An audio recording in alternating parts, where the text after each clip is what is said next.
আসসালামু আলাইকুম, আমি আকসার আহমেদ, আকসার চক্রবর্তী স্ট্রাইকার। আজ আমরা কথা বলবো চোখে ড্রপ দেওয়ার নিয়ম এবং কি কি করা যাবে, কি কি করা যাবে না। প্রথমে আমরা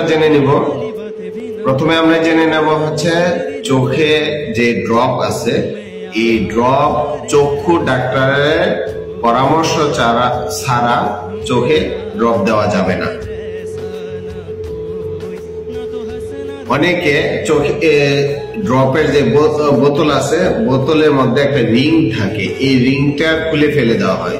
না খোলাই ভালো, রিংটা থাকলে এটার সেফটিটা ভালো থাকে। 2 নম্বর হচ্ছে চোখে যে ড্রপ, এই ড্রপ আমরা যখন চোখে দিব তখন চোখের মনিতে বা চোখের মধ্যে যেন টাচ না করে, একটু দূরত্বে বজায় রাখার চেষ্টা করব। আরেকটা জিনিস হচ্ছে অনেকে চোখের মনিতে একদম কালো মনির উপরে ড্রপটা ফালানো হয়। চোখের কালো মনিতে ফালাবেন না, না ফেলে একটা কর্নারে ফালাবেন।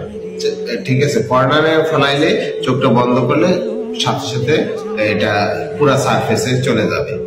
এবং 1 ফোঁটার বেশি দেওয়ার কোনো প্রয়োজন নেই। চোখের ভিতরে জায়গায় আছে 1 ফোঁটার বেশি দেওয়ার কোনো প্রয়োজন নেই।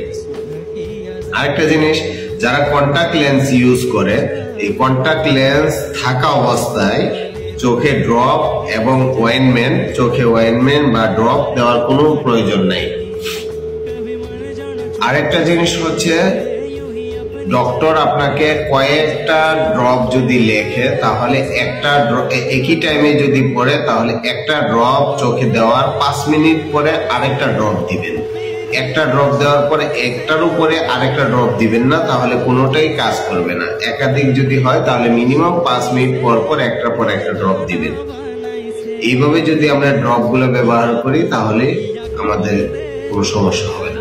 আরেকটা জিনিস হচ্ছে ড্রপের মেয়াদ। অনেকে বলে যে এটা কয়দিন মেয়াদ থাকে, বাকি ড্রপের মুখটা খোলার পরে 1 মাস মেয়াদ থাকে।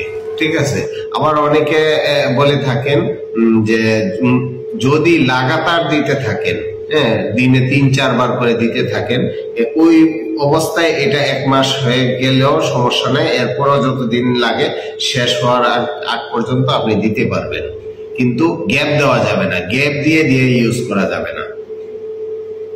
ধন্যবাদ।